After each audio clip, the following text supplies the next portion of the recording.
আসসালামু আলাইকুম ওয়া রাহমাতুল্লাহি ওয়া বারাকাতুহু। সুপ্রিয় শ্রোতা মণ্ডলী, রেজাল করিম আবরার সিরিজ 16। আজকে যে বিষয়ে আলোচনা করব এটা অতীব আশ্চর্য এবং আজীব ব্যাপার। কেননা শিরোনামে আজকে আমরা রেজাল করিম আবরারের সর্বপ্রথম একটা ভিডিও আপনাদেরকে শোনাবো। তিনি একটা হাদিস বলবেন, হাদিসের মানকে সনদকে হাসানও বলবেন, অথচ তিনি অন্য একটা স্টেজে নিজের অজান্তেই তিনি যে হাদিসটাকে জয়ীফ বলেছেন, এবং আসলে যে জয়ীফ দেখবেন যে এক এক স্টেজে এক এক রকমের কথা। এবং শ্রোতাদেরকে আমি এটা আশ্বস্ত করছি যে হাদিসের তাহকিক শুনলে আপনারাও অবাক হয়ে যাবেন।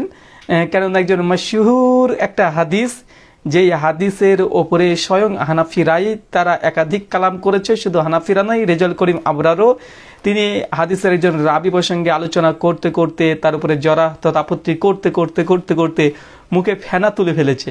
কিন্তু যখনই হানাফি মাযহাবের পক্ষে একটা দলিল পেয়ে গেছে, সঙ্গে সঙ্গে এই দলিলটা দিয়ে নিজেদের মাযহাবের পক্ষে একটা দলিল উপস্থাপন করেছে। আসেন প্রথমে আপনাদের কাছে রেজাল করিম আবরারের সেই তাহকিকপূর্ণ একটা হাদিস আমরা শুনে নিই রফুল ইয়াদিন প্রসঙ্গে। আসেন দেখি আমরা শুনি, এই বিষয়টা শুনবো। আচ্ছা হ্যাঁ, আমরা চালাচ্ছি। আচ্ছা এক মিনিট, এখানে একজন বারবার ফোন করছে, ফোনটা আমাকে কেটে দিই। আচ্ছা ফোনটাকে কেটে দিতে হবে। এক মিনিট ভাই, মানে ফোন করতে শুরু করে দিয়েছে। আমি বলিনি যে আমাদের আলোচনা শুরু হলেই মানে 1 মিনিটে 4 বার ফোন অলরেডি করে ফেলেছে। আমরা আগে কেটে দিই নাম্বারটা। নাম্বারটা ব্লক করে দিয়েছি। এবার আপনাদের কাছে ওই হাদিসটা আমরা নিয়ে আসছি। এজন্য শুনেন, ইমাম মুহাম্মদ রাহিমাহুল্লাহ হাদিস হাসান কিতাবুল হুজ্জা আলা আহলিল মদিনা কিতাবে একটা হাদিস এনেছেন। হাদিস হাসান বলেছে আত-তাহাবী রাহমাতুল্লাহ আলাইহি শারহ মাআনিল আসারে হাদিসের সনদের মান হাসান একটা হাদিস এনেছেন। প্রসিদ্ধ তাবেঈ ছিলেন ইব্রাহিম নাখাই রাহমাতুল্লাহ আলাইহি, নামাজে রাফিয়া দান করতেন না। তো এক লোক গিয়ে তারে প্রশ্ন করছে, লিমা লাম তারফা ইয়াদাইহি ফিস সালাহ ওয়া ক্বাদ রাওয়া ওয়াইল ইবনে হুজর আন্না রাসূল সাল্লাল্লাহু রাফা ইয়াদাইহি হিনা রাকা'a ওয়া হিনা রাফা রা'সাহু মিনার রুকু'। হে ইব্রাহিম নাখাই, তুমি কেন নামাজে রাফিয়া দান করো না? ওয়া ক্বাদ রাওয়া ওয়াইল ইবনে হুজর, অথচ ওয়াইল ইবনে হুজর বর্ণনা করেছেন আন্না রাসূলুল্লাহ সাল্লাল্লাহু আলাইহি ওয়াসাল্লাম রাফা ইয়াদাইহি হিনা রাকা'a ওয়া হিনা রাফা রা'সাহু মিনার রুকু'। অথচ ইবনে মাসউদ হাদিস বর্ণনা করেছেন রাসূলুল্লাহ সাল্লাল্লাহু আলাইহি ওয়াসাল্লাম যখন রুকু করতেন তখন রাফিয়া দান করতেন, যখন রুকু থেকে মাথা তুলতেন তখন রাফিয়া দান করতেন। আপনি কেন রাফিয়া দান করেন না? কাকে জিজ্ঞেস করেছে? ইব্রাহিম নাখাই রাহমাতুল্লাহ আলাইহি। ইব্রাহিম নাখাই রাহমাতুল্লাহ দেখলেন যে এর হাদিস দিয়ে বোঝানো যাবে না। তিনি তাকে বললেন, শুনো, ইন রাআ ওয়াইলুন মাররা, ইন রাআ ওয়াইলুন মাররা ফাকাদ রাআ। আচ্ছা একজন ফোন করছে। আব্দুল্লাহ 50 মাররাতান আন্নাহু লাম ইয়ারফা ইয়াদাইহি ইল্লা ফি আউয়াল মাররা। শুনো, ওয়াইল ইবনে হুজর মদিনার বাইরে ফোন করতে শুরু করে দিয়েছে। মাত্র 1 মাস মদিনায় ছিলেন। তিনি যদি একবার রাসূলকে রাফিয়া দান করতে দেখেন, ফাকাত এগুলো হচ্ছে সব বেদাতির দল, মানে দেখছে লাইভে আছে, সঙ্গে সঙ্গে ফোন করছে, করুক, সমস্যা নেই। আব্দুল্লাহ 50 মাররা, আব্দুল্লাহ ইবনে মাসউদ রাসূলুল্লাহ সাল্লাল্লাহু আলাইহি ওয়াসাল্লামকে 50 বার রাফিয়া দান না করতে দেখছেন। আচ্ছা, এক লোক সবসময় আমার সাথে থাকে, উনি আমার ব্যাপারে একটা কথা বলেছে। আচ্ছা এতটুকুই যথেষ্ট। একবার দেখেছেন আপনারা আমার ব্যাপারে একটা, এই হাদিসটা এতদূরই যথেষ্ট। তিনি ইব্রাহিম নাখাই রাহিমাহুল্লাহ একজন তাবেঈ, কোনো সাহাবীও নাই, তার একটা ঘটনা তিনি নকল করছেন এবং বলছেন যে একজন ব্যক্তি এসে ইব্রাহিম নাখাইকে জিজ্ঞাসা করছে যে ইব্রাহিম নাখাই তুমি কেন রফল দান করো না? তো ইব্রাহিম নাখাই বলছে যে ওয়াইল বিন হুজর যদি আল্লাহ রাসূলকে একবার রফল দান করতে দেখেছে, তো আব্দুল ইবনে মাসউদ রাদিয়াল্লাহু তাআলা আনহু তিনি আল্লাহ রাসূলকে 50 বার রফল দান করতে দেখেছে, এই জন্যই তিনি রফল দান করছেন না। তো এই হাদিসটা তাহকিক করতে গিয়ে কি বলছে, এর হাদিসটা সহিহ, হাদিসের সনদ সহিহ সনদে হাসান সনদে হাদিসটা বর্ণিত হয়েছে। আসেন, তিনি বলছে শারহু মাআনিল আল আসার লিতাহবির, তার কিতাবে এই ঘটনাটা আছে। আমরা আপনাদের জন্য শারহু মাআনিল আসার এই কিতাবটা নিয়ে এসেছি।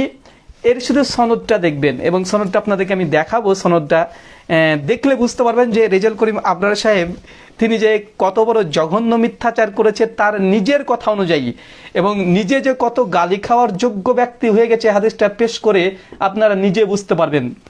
আমরা নিয়ে এসেছি শারহু মাআনিল আসার, ইমাম তাহবির, এটা অনুবাদ মাওলানা আব্দুল হাই ফিরোজি, এটা বাংলাদেশ থেকে অনুবাদ হয়েছে। আমার ঘরে কোনো বই না, হানাফি ভাইরা অনুবাদ করে আমাদেরকে সুবিধা করে দিয়েছে, আলহামদুলিল্লাহ।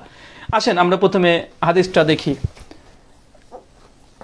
জি, এটা তহবি শরীফ, আপনারা দেখতে পাচ্ছেন বঙ্গানুবাদ, বাংলাদেশ ঢাকা থেকে ছাপা। আমরা ওই হাদিসটা নিয়ে চলে এসেছি। এই হাদিসটা মাকতাবাই সামরা যদি খোলেন তাহলে 1351 নম্বর হাদিসে পাবেন, এবং এই হাদিসটা আরও আছে শারহু মুশকিলুল আল আসার, হাদিস না 5826-এ। এই হাদিসটা দেখেন, আমি প্রথমে সনদটা দেখেন, আমি দিয়ে দেখেছি, ঠিক আছে। হাদ্দাসানা আবি বকরা ক্বালা হাদ্দাসানা মুআম্মাল, এই মুআম্মাল হচ্ছে মুহাম্মদ বিন ইসমাইল। হাদ্দাসানা সুফিয়ান আন সাউরি আন মুগীরাতা, তার মানে এখানে মুআম্মালকে আমি দাগিয়ে রেখেছি, দেখেন যে হাদ্দাসানা আবি বকরা ক্বালা হাদ্দাসানা মুআম্মাল। এই মুআম্মাল হচ্ছে কোন মুআম্মাল? দেখেন সেম ওই হাদিস যেটাকে 50 বার এরূপ করতে না করতে দেখেছেন। আচ্ছা, এবার আপনাদের কাছে আমি বিষয়টা দেখালাম। সুনান তিনি শারহু মাআনিল আসার থেকে দলিল দিয়েছে।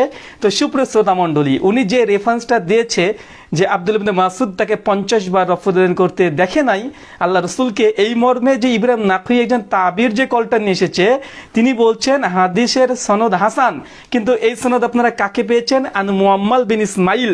তো মুআম্মাল বিন ইসমাইলকে নিঃসন্দেহে আপনাদেরকে নতুন করে এ রাবি সম্পর্কে পরিচিত করানোর দরকার নেই, কারণ আপনারা জানেন সহিহ ইবনে খুজাইমা 479 নম্বর হাদিস যখন আমরা বর্ণনা করি যে বুকের পুরে হাত বাঁধতে হবে, ঠিক সেই সময়তে এই রেজাল করিম আবরার এবং হানাফি দেওবন্দি বেরলভী প্রত্যেকে তারা লাফিয়ে বলে এই হাদিসের সনদ আছে মুআম্মাল বিন ইসমাইল, ইনি মুনকারুল হাদিস, ইমাম বুখারী মুনকার বলেছে। সুপ্রিয় শ্রোতা মণ্ডলী, আপনাকে দেখিয়ে দিয়েছি শারহু মাআনিল আসারে রেজাল করিম আবরার যে দলিলটা দিয়েছে, দলিলের মধ্যে মুআম্মাল বিন ইসমাইল আছে, অথচ তিনি নিজেই এই মুআম্মাল বিন ইসমাইলের হাদিস প্রসঙ্গে নিজেই তিনি বলছেন যঈফ, এটা গ্রহণযোগ্য নয়। আসেন আমরা এই হাদিসের তাহকিক আমাদের মুফতি সাহেবের কাছ থেকে আমরা শুনে নিই যে মুফতি সাহেব কি বলেছে। দেখেন মুআম্মাল বিন ইসমাইল রাবি প্রসঙ্গে যে রাবি দেখালাম। আচ্ছা, আমরা হাদিসটা নিয়ে আসি, তার তাহকিক খুজাইমাতে রয়েছে। আপনারা সকলে জানেন বা আমি আগে একদিন আলোচনা করেছি যে এই হাদিসের একজন রাবি হলেন মুআম্মাল ইবনে ইসমাইল। মুআম্মাল ইবনে ইসমাইলকে খুদ ইমাম বুখারী রাহিমাহুল্লাহ বলেছেন মুনকারুল হাদিস। ইমাম বুখারী রাহিমাহুল্লাহর এই বক্তব্যটা ইমাম আবুল হাজ্জাজ মিজজি রাহিমাহুল্লাহ তাহজিবুল কামালে এনেছেন, তাহজিবুল কামাল নামক বই এনেছেন, গ্রন্থে এনেছেন, যে ইমাম বুখারী রাহিমাহুল্লাহ বলেছেন মুনকারুল হাদিস, শেষতরম আপত্তিকর বর্ণনাকারী। আমাদের যে সমস্ত ভাইরা বুকের উপর হাত বাঁধার কথা বলেন, আমরা হানাফিরা যদি মুআম্মাল ইবনে ইসমাইলের কোনো হাদিস দ্বারা দলিল দিতাম তাহলে ওনারা মানে দেদারসে বলতেন হাদিসটা জাল। এবং খুদ নাসিরউদ্দিন আলবানী রাহিমাহুল্লাহ সিলসিলাতুল আহাদিস যায়িফার 7 বা 8 জায়গায় মুআম্মাল ইবনে ইসমাইলের কারণে বিভিন্ন হাদিস বলেছেন যায়িফুন লিআন্না মুআম্মাল সাহিহ লিআন্না মুআম্মাল যায়িফুন। এজন্য মুআম্মাল ইবনে ইসমাইলের কারণে এই হাদিসটা যায়িফ, এই হাদিসটা আমলযোগ্য না। হাত আপনি নাভির নিচেও বাঁধতে পারেন, নাভির উপরেও বাঁধতে পারেন, নাভির ছেড়ে দিলাম এতটুক। তারপরে সুপ্রিয় শ্রোতা মণ্ডলী, আপনাদেরকে আমরা এতটাই দেখালাম রেজাল করিম আবরার সাহেব যে ইব্রাহিম নাখই থেকে যে একটা আসার দিয়েছে ইবনে মাসউদ 50 বার অপদান করতে দেখেছে আল্লাহ রাসূলকে, এই মর্মে এই হাদিসের মূল রাবি তিনি হচ্ছে মুআম্মাল বিন ইসমাইল। এই মুআম্মাল বিন ইসমাইলকে স্বয়ং রেজাল করিম আবরার বার আলাসের বিরুদ্ধে তিনি পেশ করেছেন বুকের পুরে হাত বাঁধার রাবি মুআম্মাল বিন ইসমাইল, ওইখানে যে বলছে। কিন্তু রেজাল করিম আবরারকে চ্যালেঞ্জ করলাম, আপনি যে আসারটা দিয়েছেন প্রমাণ বের করে দেখান যেখানে মুআম্মাল বিন ইসমাইল রাবি আছে না নাই। আপনাদের হানাফি দেবন্দীদের উসুল অনুযায়ী মুআম্মাল বিন ইসমাইল মুনকারুল হাদিস, আপনার লজ্জা লাগলো না? এই মুআম্মাল বিন ইসমাইলের বিরুদ্ধে আপনারা এত পরিমাণে লিখেছেন, এত পরিমাণে বক্তৃতা দিয়েছেন তাকে যঈফ প্রমাণ করার জন্য। আজকে নিজের মাযহাবের পক্ষে একটা তাবির কল, এরা কোনো রাসূলের মারফু সূত্রের কোনো হাদিসও না, কোনো সাহাবীদের হাদিসও না, এটা তাবির একটা কল। তারপরে এমন একটা জঘন্য মিথ্যাচার করতে আপনার এক চিহ্ন লজ্জা লাগলো না? বিবেকে বাধা দিল না যে মুআম্মালকে যঈফ প্রমাণ করার জন্য, মুনকারুল হাদিস প্রমাণ করার জন্য বকে বকে বকে বকে আপনারা মুখে ফেনা তুলে ফেলেছেন, বইয়ের পৃষ্ঠা পর পৃষ্ঠা খরচ করেছেন মুআম্মাল বিন ইসমাইলকে যঈফ প্রমাণ করার জন্য। আজকে আপনাদের পক্ষে একটা হাদিস চলে এসেছে, ওই সনদে মুআম্মাল বিন ইসমাইল আন সুফিয়ান সাউরি, যেটা সহিহ খুজাইমাতে যেটা আছে মুআম্মাল বিন ইসমাইল আন সুফিয়ান সাউরি, এখানেও হাদ্দাসানা মুআম্মাল বিন ইসমাইল হাদ্দাসানা সুফিয়ান সাউরি, স্পষ্ট একই সনদ। তো আজকে আপনারা এই মুআম্মালের হাদিসকে গ্রহণ করে নিলেন নিজের মাঝের পক্ষে, এটাকে বলা হয় একচোখা নীতি। 2 নম্বর পয়েন্ট অফ ভিউ, সুপ্রিয় শ্রোতা মণ্ডলী, ইব্রাহিম নাখই রাহিমাহুল্লাহ তিনি কি বলছেন যে মুআম্মাল বিন ইসমাইল ইব্রাহিম নাখই রাহিমাহুল্লাহ তিনি বলছেন ইবনে মাসউদ রাদিয়াল্লাহু তাআলা আনহুকে তিনি 50 বার রফুলাদেন না করে নামাজ পড়তে দেখেছে। ইব্রাহিম নাখই একজন তাবেঈ, আর অপরদিকে ইবনে মাসউদ রাদিয়াল্লাহু তাআলা একজন সাহাবী। তো ইব্রাহিম নাখই রাহিমাহুল্লাহ কিভাবে এই কথা বলতে পারেন যে মূলত যে ইবনে মাসুদ কত ওয়াক দেখেছে কি দেখেনি। আর আপনারা সকলে জানেন যে ইবনে মাসুদ রাদিয়াল্লাহু তাআলা তিনি মৃত্যুবরণ করেন, শাহাদাত বরণ করেন 32 হিজরিতে। আর ইব্রাহিম নাখই রাহিমাহুল্লাহ জন্মগ্রহণ করেন 50 হিজরিতে।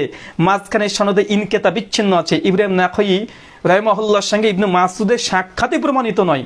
চ্যালেঞ্জ করলাম সাক্ষাৎ প্রমাণ করে দেখান যে ইব্রাহিম নাখই রাহিমাহুল্লাহ তিনি ইবনে মাসুদকে দেখেছেন। কোথায় ইবনে মাসুদ রাদিয়াল্লাহু তাআলা মৃত্যুবরণ করছে 32 হিজরিতে, আর কোথায় ইব্রাহিম নাখই রাহিমাহুল্লাহ জন্মগ্রহণ করছে 50 হিজরিতে। তার আমল কিভাবে তিনি বর্ণনা করতে পারে? এই সনদটা মুনকাতে, এটা বিচ্ছিন্ন সনদ, টিট ফর ট্যাট। আজকে আমি দেখলাম যে মুজাফফর বিন মুহসিনের ভিডিওর বইয়ের জবাব দিতে গিয়ে 18 কি 19 নম্বর পর্বে তিনি দেখেছেন যে মুজাফফর বিন মুহসিন একটা মুনকাতি হাদিসকে তিনি সহি বলে দিয়েছেন। এই জন্য মুজাফফর বিন মুহসিনকে কত রকমের অভিযোগ যে একদম মূর্খ, কিছু জানে না, এইসব ফিতনাবাজ শেখদের কাছ থেকে হেফাজত চাই। তো রেজাল করিম আবরার সাহেব, আপনিও তো আজকে একটা মুনকাতে হাদিস তাবাজ, এটা কোনো মারফু সূত্রে না, এটা একদম তাবির কল। ইব্রাহিম নাখইর সঙ্গে ইবনে মাসুদের সাক্ষাৎই প্রমাণিত নয়, তারপরেও আপনাদের উসুল অনুযায়ী মুহাম্মদ বিন ইসমাইল মুনকারুল হাদিস, এই হাদিসটা ডাহা আপনাদের কথা অনুযায়ী জয়ীফ, গ্রহণযোগ্যই না। আপনাদের হুজুররা যারা আছে, বিশেষ করে এই যে দলিল নামাজের মাসাইল, আপনাদের 5 জন উস্তাদ মিলে বইটা লিখেছে, 82 নম্বর পৃষ্ঠা খুললেই আপনারা এই মুহাম্মদ বিন ইসমাইলের উপরে এত কথা বলেছেন, আজকে কেন ভুলে গেলেন? নিজের মাযহাবের পক্ষে দলিল এসেছে এই জন্য। আসেন কি কি লিখছে দেখেন, 81 নম্বর পৃষ্ঠায় দেখেন, সৈয়দ খুজাইমার তাহকিক করতে গিয়ে মুহাম্মদ বিন ইসমাইলকে কি বলছে। এই সনদে মুহাম্মদ ইবনে ইসমাইল আছেন, তিনি সুফিয়ান সাউরি থেকে এটি বর্ণনা করেছেন। মুহাম্মদ ইমাম বুখারী রাহিমাহুল্লাহ মুনকারুল হাদিস বলেছেন, তিনি একথা বলেছেন যে আমি যাকে মুনকারুল হাদিস বলি।